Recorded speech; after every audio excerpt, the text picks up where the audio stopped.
Ndabasuje mbifuriza ibihe byiza abavandimwe ba Pioneers mwebwe tubana umunsi kundi kuri nta mikino online TV namwe mugenda muza mukabasha kumenya icano ndabifuriza ibihe byiza ndabifuriza umugisha uturuka ku Uwiteka ndabifuriza kugubwa neza mugira amahoro. Iki gitondo bibaye ngombwa ko tugaruka ku makuru ya cryptocurrency digital currency by'umwihariko Pi Network. Pi Network ni umushinga mwiza ni umushinga mugari kandi umushinga bigaragara ko nubwo benshi mu gihe bari bawiteze ko ugiye kuraninga cyangwa se ugiye kuba launch mu buryo bufatika cyangwa se mu buryo budasanzwe byihuse, nubwo atari ko byagenze ariko ni umushinga ufitiwe icyizere dushingiye kuri update tugenda tubona umunsi ku wundi, update tugenda tubona buri mu bihe bitandukanye. Uyu ni umushinga bigaragara ko uryoheye amaso kandi muri makeya ari umushinga uryoheye abawukurikiye, kuko bigaragara neza ko uyu mushinga uburyo watangiye nubwo benshi batari bamenyereye ibintu bya cryptocurrency cyangwa se mining nyirizina, ariyo mpamvu habayemo guhuzagurika bakavuga benshi binjiye muri industry ya cryptocurrency babwirwa Pi, ariyo mpamvu byateje saga. Ariko ku bantu bazi banga cyangwa se bari basanzwe bamininga amacoin atandukanye, abo bo ntibyabatunguye kuko barabizi neza ko coin kugira ngo ugere ku ndoto zayo bitagusaba umunsi umwe cyangwa ibiri. Ariko by'umwihariko reka tubanze turebe update nyirizina dufite uyu munsi kuri Pi Network. Nagira ngo nkubwire ngo nimba utarakanda subscribe kanda hepfo aho ngaho kuri subscribe, uduhe like, nubishobora usharinga ku bafrendi bawe, ukomentinge iyo twandikiye komantire uburyo ubyakiriye biradufasha cyane, bari motivation biradushimisha. Noneho rero bakunze bacu by'umwihariko ba Pioneers tubana umunsi ku wundi kuri nta mikino online TV.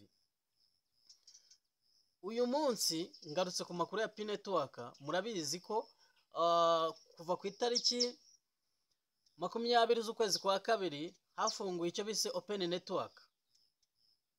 Pi hajyaho external connection, ubwo nama exchange yari yemerewe amwe namwe aratangira trading, itangira ku $2 iza kumanuka iza kongereza mu kigera kuri 3 ariko iza kongera kumanuka uyu munsi kabiri hafi muri 0.7, ubwo yigeze kumanuka kagera muri 0.4, ariko nabyo tukaba tutabigaya kugeza uyu munsi dukurikije uko kuri tele bimeze cyangwa se uko tugenda tubona isoko rihagaze.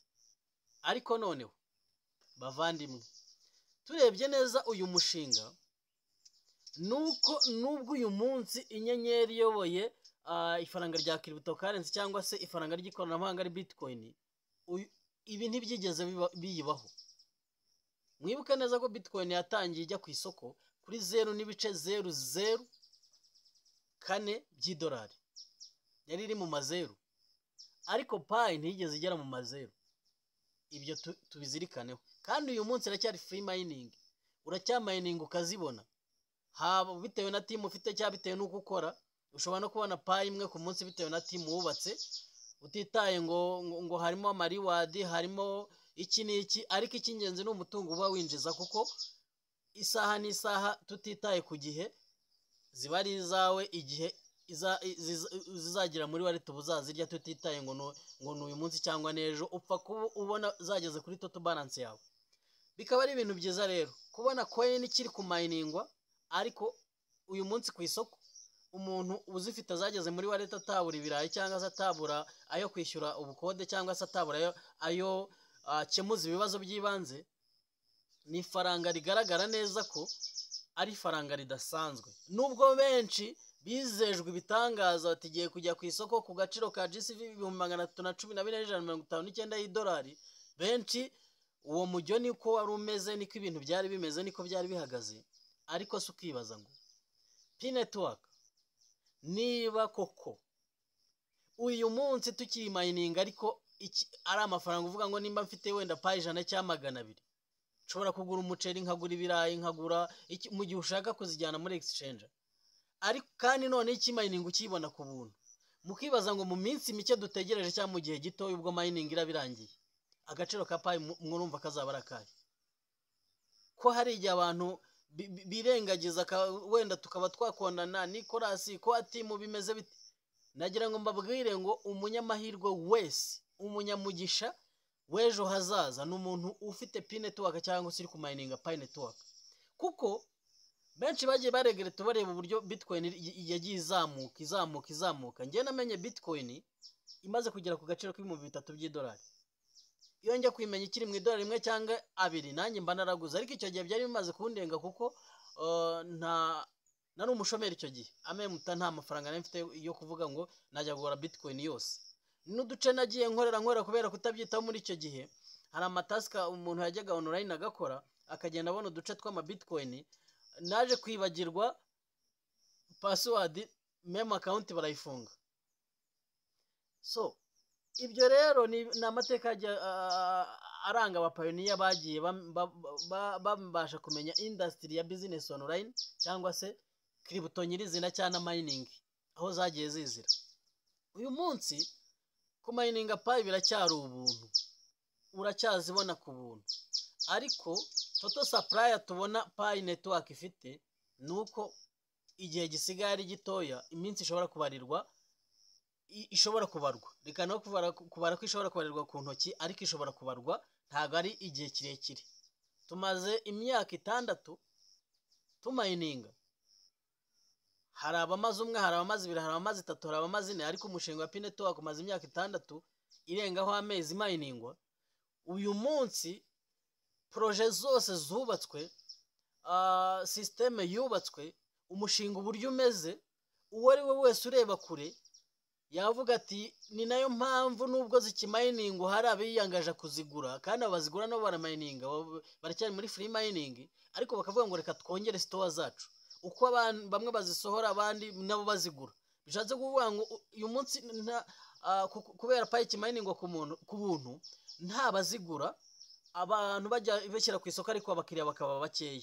Yakaba yaramanutse yarageze muri 0.00, ariko kubera wenda amamiliyoni y'amapaji ari muri exchange zitandukanye, abakiriya ugasanga wenda baragura bireserva, wenda bazishyiramo ari benshi, ari impamvu Pi yavuye ku madolari 2 zigera kuri 0 n'ibice, ariko ugasanga nimba yageze kuri 0 n'ibice 4, abazigura babaye benshi, irongera zamutse ikubye muri 0 n'ibice 5, 0 n'ibice 6, hafi 0 n'ibice 7. Uyu munsi ahiri cyangwa se hagati muri bice 6, aka kanya sindebye, ariko nimugoroba niko byari, ejo niko byiriwe bimeze.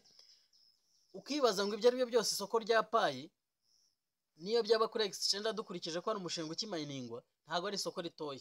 Turabizi ko abantu babihaye agaciro, ku munsi wa mbere bamininze batanegirija, babashe gukemura ibibazo byabo byibanze. Nta muntu waburaga school fees y'umwana, cyangwa se ngo bamusohore mu nzu, cyangwa se abure umuceri cyangwa ibirayi yaramininze Pi, yaragira umugisha bakamukora migration akaba zifite muri wallet. Uyu munsi rero ukibaza ngo nimba umushinga ukiri mu bisi gutya, projet zose zubakiwe kuri system ya Pi network, icyo bisa ama external connection, ataratangira gukora, ariko njye mbona ko adashobora no gutangira gukora Pi kiminingwa ku buntu. Aka ni kagahe kashakaze Nicolas yigeze kuvuga ati utazaba maso Pi ze bazazimukuraho. Nta bisubujura biremewe. Twinjiye muri open network, open mainnet imeze nki unclosed mainnet, muta open mainnet, kuko ntago ibintu byose birafunguka.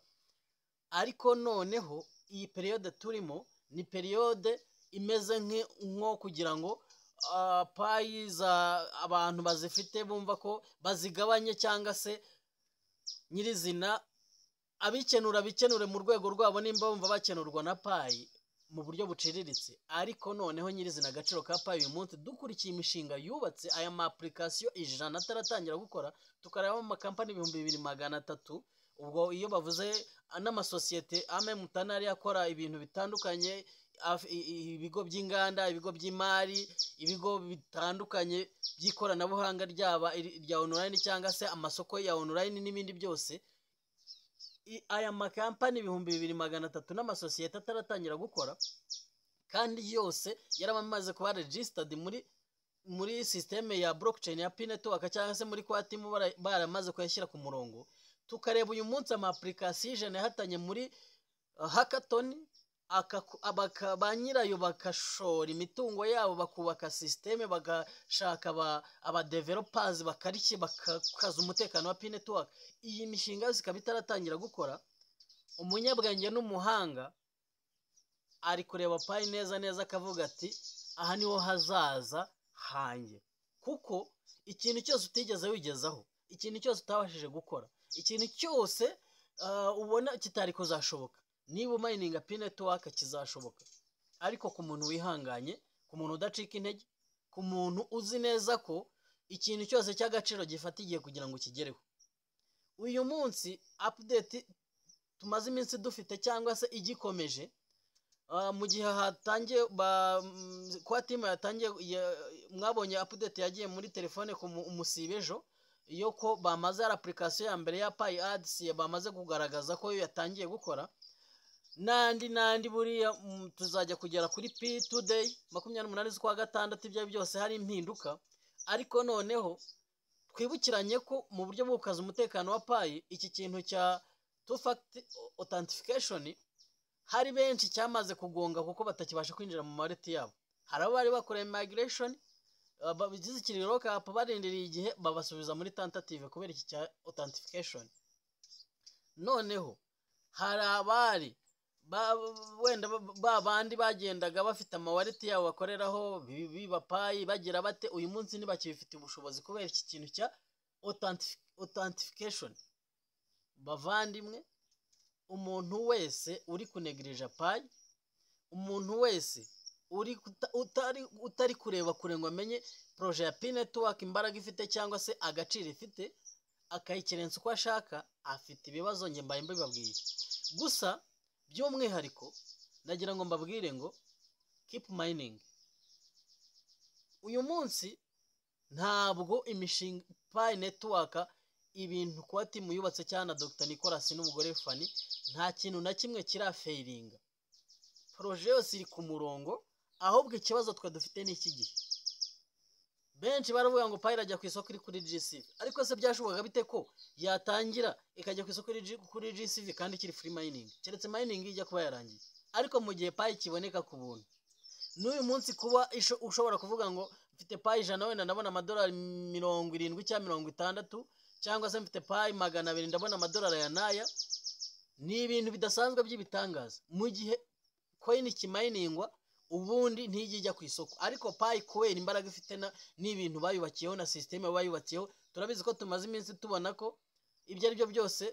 Hari amakuru yacacaye agaragaza ko US government ishaka gufata Pi yamaze kwemeza ko Pi ari ryo faranga ryabo ry'ikoranabuhanga.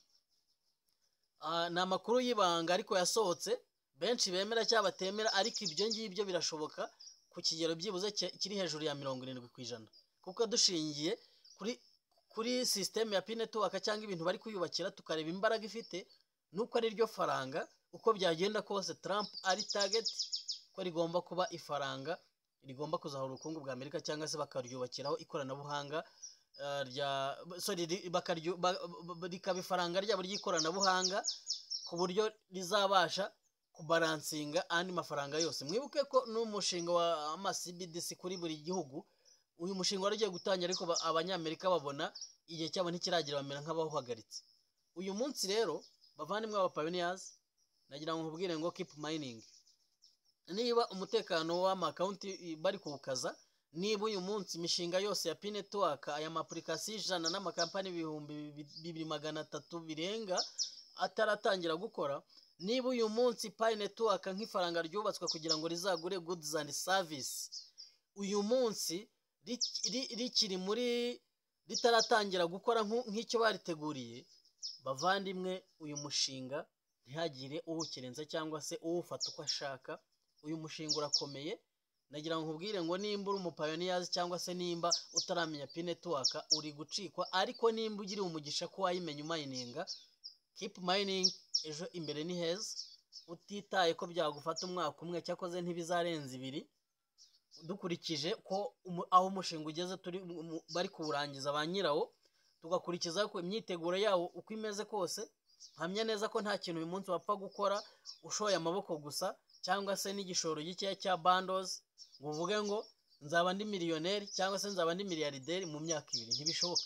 Ariko ku muntu umininga Pi network birashoboka cyane cyane, amahirwe arenze 100% ko mu myaka 2 cyangwa se nyuma y'umwaka, kuko umushinga waratangiye, ibintu bizaba ibyo ari byose bifite aho bigeze cyangwa se intera bizaba bigezeho, hazaba haryoshye.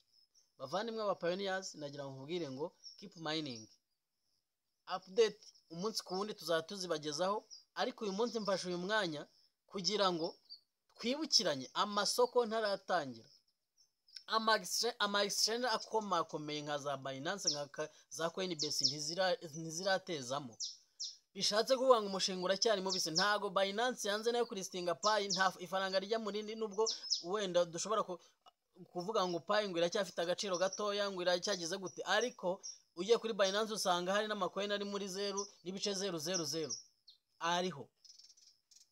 Pi network ntago ari ryo faranga uyu munsi, ntago ari yo crypto iri hasi ku buryo Binance tayilistinga. Nta nubwo community Pi network ifite cyangwa se n'uburyo ikora, ntago Binance kuyilistinga bitaba ari umugisha, ahubwo kuba itarayilistinga harabura iki, kubera iki? Bavandimwe aba pioneers, ndabifuriza ibihe byiza. Gusa nimba utarakanda subscribe ukande subscribe. N'ubundi twari tumaze iminsi tudakora ibiganiro kuri cryptocurrency cya Pi network. Turagarutse umunsi ku wundi tuzajya tubagezaho update. Gira amahoro kandi ugire ibihe byiza. Imana ibarinde, turabakunda cyane, mugubwe neza.